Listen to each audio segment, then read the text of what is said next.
Hello everybody, welcome back. Are you having cough or cold? Then try this medicine. Hello மக்களே, welcome back. மருந்து எங்க தாத்தா எங்களுக்கு சொல்லி கொடுத்த மருந்துங்க. சின்னதுல எங்க அம்மா எங்களுக்கு இது பண்ணுவாங்க. நான் இப்ப என் பசங்களுக்கும் இதை தான் பண்றேன். இது பண்ணீங்கன்னா உங்க சளி இரும்பல் டக்குன்னு ஓடி போயிடுங்க. குட்டீஸ்க்கு மட்டும் இல்லைங்க, பெரியவங்களுக்கும் நல்லா ஒர்க் ஆகும். இந்த மருந்தை 6 மாச குழந்தையிலேருந்தே கொடுக்கலாம். அதை விட சின்ன குழந்தைங்களுக்கு நாங்க என்ன பண்ணுவோம்னா, தேங்காய் எண்ணெயில கற்பூரத்தை போட்டு நல்லா காய்ச்சி அந்த எண்ணெயை உச்சந்தலையிலேருந்து உள்ளங்கால் வரைக்கும் நல்லா தேய்ச்சி விடுவோங்க. ஒரு நாளைக்கு 3 தடவை தேய்ச்சி விட்டா போதுங்க, குட்டீஸ்க்கு சளி பறந்து போயிடும். குழந்தைங்களுக்கு தலைக்கு ஊத்தும் போது 3 பூண்டு, 5 மிளகு, 7 சீரகம். இது ஏன் இந்த கணக்குன்னு என்ன கேட்காதீங்க, எனக்கு தெரியாதுங்க.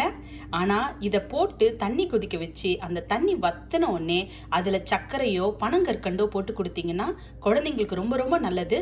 சளி பிடிக்கவே பிடிக்காது, ஆரோக்கியமாக இருப்பாங்க. குழந்தைங்களுக்கு அது 6 மாசத்துலேருந்து 5 வயசு வரைக்கும் கொடுத்தங்க.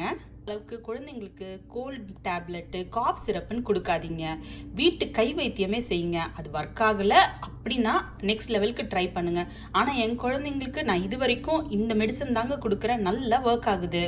2 ஸ்பூன் மிளகு எடுத்துக்கோங்க, 2 ஸ்பூன் தனியா எடுத்துக்கோங்க, 1 இன்ச்சு இஞ்சி எடுத்துக்கோங்க, அப்புறம் கொஞ்சம் பனங்கற்கண்டு எடுத்துக்கோங்க. கற்கண்டு இல்லைன்னா சர்க்கரை இல்லாட்டி தேன் சேர்த்துக்கலாம். 1 வயசுக்கு கீழே இருக்க குழந்தைங்களுக்கு தேன் கொடுக்கக்கூடாதுன்னு சொல்கிறாங்க.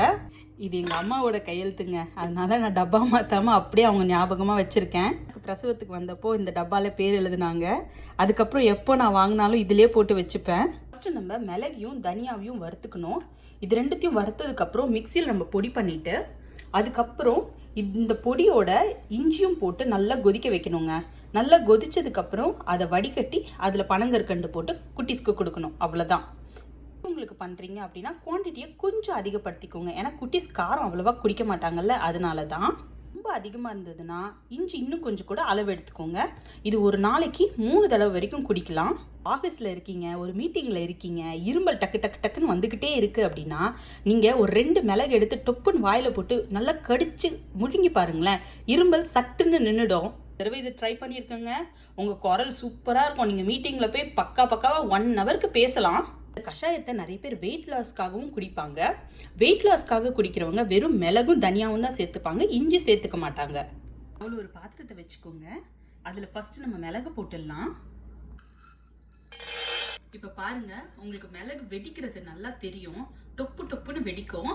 அது வெடிச்சிச்சுன்னா ரெடி ஆயிடுச்சுன்னு அர்த்தம். அந்த வெடிக்கிற சவுண்ட் வந்தோடனே நீங்கள் வந்து தனியாவை போட்டுக்கலாம். இது ரெண்டும் வறுக்கிறதுக்கு 3 நிமிஷம் தாங்க ஆகும். அவ்வளோதாங்க, ரெடி ஆயிடுச்சு. இதை பொடி பண்ணிட்டு கஷாயம் காய்ச்சிடலாம். நம்ம 2 கப்பு தண்ணி எடுத்து கொதிக்க வச்சுக்கலாம். தண்ணி லைட்டாக சூடாயிடுச்சு. இப்போ நம்ம இஞ்சி போட்டுக்கலாம். 5 நிமிஷம் வெயிட் பண்ணுங்க, நல்லா கொதிக்கும்.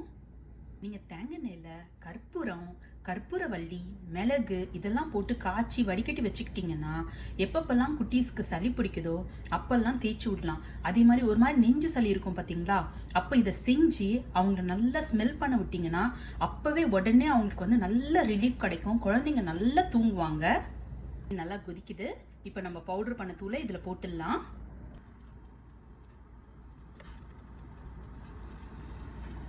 நான் வந்து இதில் எதுவுமே சேர்க்காம அப்படியே குடிப்பேங்க. உங்களுக்கு முக்கால்வாசி பனங்கற்கண்டு போட்டு தான் கொடுப்பேன். அப்படியே கொடுத்தா சாப்பிடவே மாட்டாங்க. பனங்கற்கண்டு உடம்புக்கு ரொம்ப ரொம்ப நல்லதுன்னு எங்கள் அம்மா சொல்லுவாங்க. கொஞ்ச நேரம் கொதிச்சு பாதியாக வத்தட்டுங்க. வத்தின உடனே இதை வடிகட்டி குழந்தைங்களுக்கு கொடுத்துடலாம். நீ ரெசிபியில் பார்த்துருப்பீங்க, சாப்பிட்றதுக்கு எங்கள் குடும்பம் எப்படி லைனில் வந்ததுன்னு. இப்போ இந்த கஷாயத்துக்கு பாருங்களேன், ஒருத்தர் கூட வரமாட்டாங்க. கிளைமேட் ரொம்ப மாறி மாறி இருக்குங்க, அதனால தான் நாங்கள் இன்னைக்கு இதை செய்கிறோம். இது மாதிரி நீங்கள் செஞ்சு கிளைமேட் மாறுற டைமில் குடிச்சிங்கன்னா சளி இருமல் பிடிக்கவே பிடிக்காதுங்க. அவ்வளோதாங்க, நல்லா கொதிச்சிருச்சு. இப்போ வடிகட்டிடலாம். நிறைய பேர் பார்த்தீங்கன்னா ஆஃபீஸ்லலாம் இருக்கும்போது தும்பல் வந்துச்சுன்னா தும்ப மாட்டாங்க, அதை அப்படியே அடக்கிப்பாங்க. அப்படி அடக்கிறது நல்லது இல்லைங்க. அதை அப்படியே தும்பிடுங்க, யாரும் எதுவும் சொல்ல மாட்டாங்க. நம்மளா நினச்சிப்போம், ஐயோ நம்ம தும்புனா நம்மளை மதிக்க மாட்டோமோன்னு. அப்படிலாம் கிடையாதுங்க. தும்பல்ன்றது இயற்கையாக வர விஷயம், அதெல்லாம் அடக்காதீங்க. வந்துச்சுன்னா தும்பிடுங்க. நான் சர்க்கரை எதுவுமே போடாமல் அப்படியே குடிக்க போகிறேன். குட்டீஸ்க்கு பனங்கற்கண்டு போட்டு கொடுக்க போகிறேன். கற்கண்டு போட்டுக்கலாம். நீங்கள் இது மாதிரி பொடி பண்ணி கூட வச்சுக்கலாம். பொடி பண்ணி போட்டு வச்சுருந்தீங்கன்னா ஈஸியாக கரைஞ்சிரும். அப்படி இல்லைன்னா கரையிறது கொஞ்சம் நேரம் ஆகும். ஆனால் சட்டுன்னு தாங்க கரைஞ்சிரும். நான் அப்படியே போடுறேன். அது கரைஞ்ச உடனே ஊற்றி கொடுத்துடலாம். குட்டீஸ்க்கு கஷாயம் கொடுக்கும்போது அவங்க கையில் ஒரே ஒரு விளக்கு துண்டு கொடுங்க. ஒரு கடி ஒரு குடி.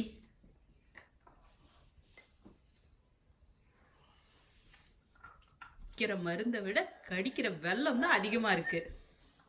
உங்கள் குட்டீஸ்க்கோ இல்லை உங்களுக்கோ சளியோ இரும்பலோ இருந்துச்சுன்னா இந்த ரெசிபியை ட்ரை பண்ணி பாருங்க. கண்டிப்பாக ஒர்க் ஆகுங்க.